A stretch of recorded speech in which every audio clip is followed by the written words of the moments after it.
Okay, so I'm gonna make a repair overview. This is kind of a new thing for robots, but mainly I've been doing this on GMA for the past couple months, where you people, of course, the people who know me from Facebook know that in my Facebook I have a specific repair album that has everything restorations, repair, modifications, everything I do, and usually that's like an archive, and at the same time it's for for future reference, because let's face it, I no longer trust in computers. I no longer trust in hard drives. I no longer trust on anything of that. I've already had any type of issue happening to me, from a flash, from stupid flash drives going numb, to SD cards, to a fucking hard drive just dying out and doing nothing. Like, and I know I should recover the data and everything, but it's a fucking load of money. Okay, I'd rather take the drive, and whenever I'm in the US, I'd rather, recover the data from someone I know that will recover it. Because here I just don't trust. But anyways, this is basically an overlook of the repair of this robot, how it was before, and the repairs I had to do, and mainly just a few interesting things that I want to point out. For that, I'll actually pull out my diagram notebook thing that I've had since 2015. It's ridiculous, like 5 years worth of nothing but diagrams and shit. And I'm already going all the way around because I've already reached the end. I'm already going like the back of the pages from the start. So let me see. Super Cop, Gorilla. These are old ones. No, this is already far too new. No, these are Make, Crowd, and Forespot. Much better. Okay.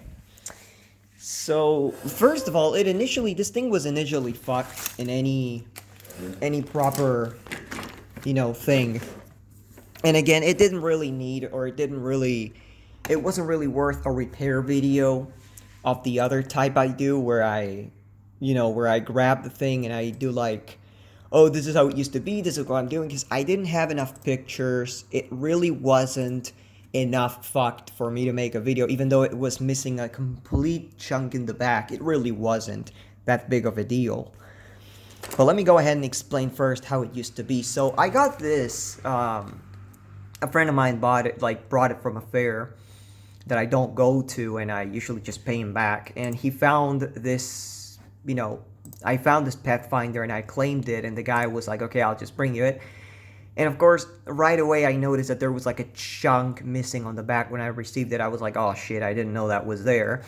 Now, side note, I used to have, when I was younger, two of these, but they were not this exact one. They were the shorter one. That's a knockoff of I think it's called Jabberbot from Silverlit, I believe it was. It's a smaller one that has like a bigger head, and the feet it looks like a midget robot pretty much. So, long story short, I received it. It was dirty, it was broken, lots of dirt, lots of cracks, and even in the foot it had one crack. The pegs in the front, I didn't have to necessarily redo them, so that was good. But again, a lot of broken things, and it worked, but at the same time it didn't. The speaker was broken. Nothing worked because of a stupid issue we're gonna see, but the sound would not work. I'm pretty sure that the movement would only have worked forward and backward without the arms or the head, and that will be explained soon. This is the mechanism all covered up in grease and such, but the reason why it didn't work, I'm close to that. Of course, you guys can see the membrane dangling on the speaker here. The speakers in the back of the head, it was all broken and shit, but the main reason why it was not working was because, I don't know how, but the transistor, like somebody pushed the transistor and it broke the traces where it was. So I had to redo that. And then it actually worked a little bit. After that, of course, I had to resolder the LEDs and everything, make it all tighter, because the LEDs were actually going... This is one of those plates where you push the LED through the plate, but it doesn't go all the way because of the larger ring. but they had the LED poking, like, you know, they put it the other way around where you could push it and it would, you know, through the other side of the plate pretty much. So I had to put them the right way and hot glue them in place. The antenna wire goes all around the head in that, you know, in that way. The gearbox is cracked, and this one has 2 boards. One other thing, of course, here's when I was washing it, the few pieces, that's the large crack in the foot. One of the issues it had was that the gear was split. There's a tented gear. I think it's a 3mm shaft, no, 2.5mm shaft with those teeth that give it more grip.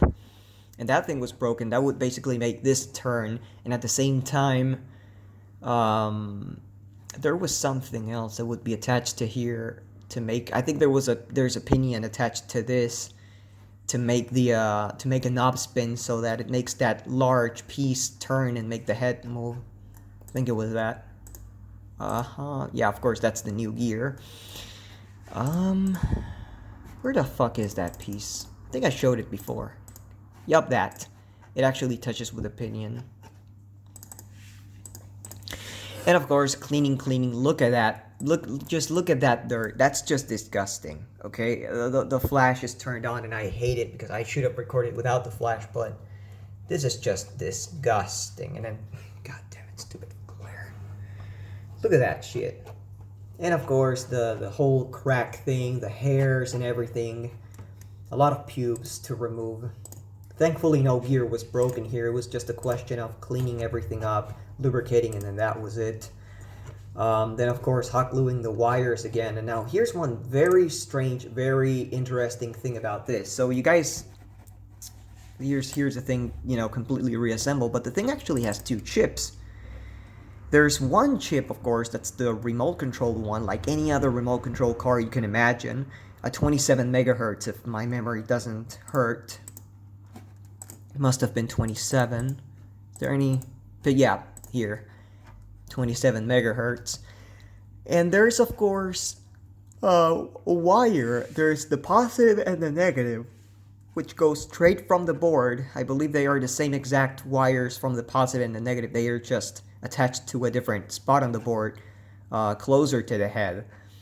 And then they go to resist. I believe these are resistors, but they're green, so I'm not too sure. They're resistors or inductors. I believe they are resistors.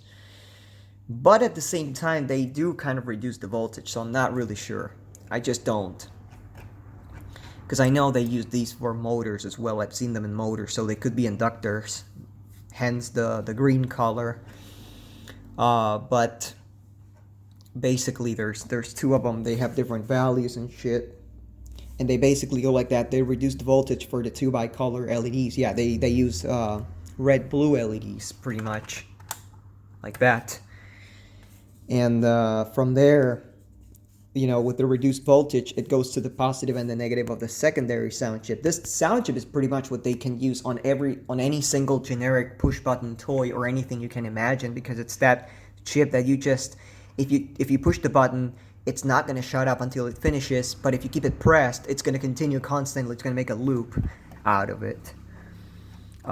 So pretty much, and to trigger that, there is a 3rd wire that is, I believe, that this yellow wire that goes to the area of the chip where, well, then again, I didn't really write the you know, the front of the chip. I wrote it from the back, but I call it the trigger because it's literally the one that, with any of these buttons, it's gonna, you know, work.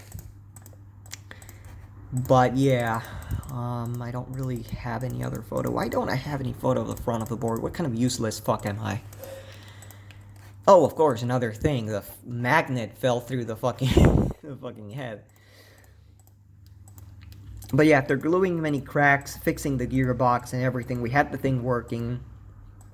And from there, I had the thing playing sounds after putting a new speaker, all secured properly, everything working like it's supposed to do. The remote was not cleaned up yet. That was the thing I left toward the end, but everything was placed. The board, of course, is supposed to be screwed here. And after that, of course, I made this video, like if it was a fucking... Oh, damn it! So I was not showing this properly. Okay then. Again, screwed here. Get the point. This is the first try. Working perfectly. And of course then I had to go to the remaking part because, you guessed it, the large chunk on the back was some kind of wheel piece that would, you know, not only keep the thing from being like this, but there would also be something to keep it from falling. Now, I know how it looks like, and I actually found out about it later. It has like a large thing, but I wanted to keep it nice and simple, and I just glued a piece of 3D printed piece for some kind of stand, so if it goes like that, it won't fall. And then 2 bump and go toy wheels with split gears to separate it. Yeah, these are 8-tooth gears that I took out from Santa's, and I know because of the collar that these are from Santa Claus's. What else? Of course, this piece, the plate, that was the very first thing I printed, and I just glued it there. I glued these 2 pieces, and the original intent was one of them has a slot, so when this goes to the back, it turns, and then I realized that I did it the wrong way because it was supposed to turn clockwise, and it turns anti-clockwise. But it doesn't work all the time. In fact, it takes a while for it to turn. And then you have the other wheel that's just it's a hole, there's no slot. So what else? I mean, other than that, that's practically it. So then we go with the remote, the transistor thing, as I showed before, and these 2 buttons are not, of course, they are not the original buttons, because the originals from this side were actually pushed inwards, so they were not, you know, you would touch it, you would slightly touch it, and it would start, you know, it would close the circuit, and it would not click or anything. So I could have purchased clicker buttons like these, but I just did not feel like waiting for much more time for the thing to be fully fixed. So what I ended up doing is I just ended up grabbing normal buttons, and I grabbed these lollipop sticks, I cut them, and I basically just lit the ends on fire from both areas. So I would make it flat and glue it on there. Once it was there, I would just, you know, burn from here and make it flat with a pair of pliers. And so far, so good. I mean, I can't say it doesn't work. Now, I won't play it on the floor, because every time I play it on the floor, the wheels end up tangled with hair, and I don't want that to happen anymore. So, you know, but any of these 2 buttons are for the sound. This one's for going forward, and this one's for going backward. So let's turn it on. So let me see. Of course, front or forward, backward. It doesn't even fall. Back then, if it didn't have that red tail thing, it would fall, and it would hit on its back really hard. It goes pretty fast too. That's one thing I really like. So, but now the sound, of course.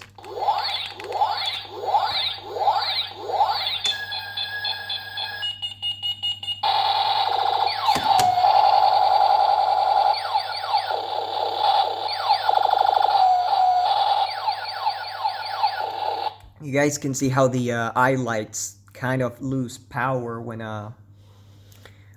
the board itself, the chip itself, actually sounds like if it was running on low batteries, but these are actually freshly recharged batteries. It just goes to show that even though it's, you know, a decent, how's it called? They did a decent work with the whole resistor thing, so, you know, 6 volts would not fry it. It really would have, you know, it would have used lower resistance better. But other than that, that's practically it. I mean, I don't have anything else to show about it. Again, if I put it on the floor, it's just going to get dirty, tangled, and everything. And you guys can see there's already hairs on it again. So I'll have to remove those as soon as I put it in a bag.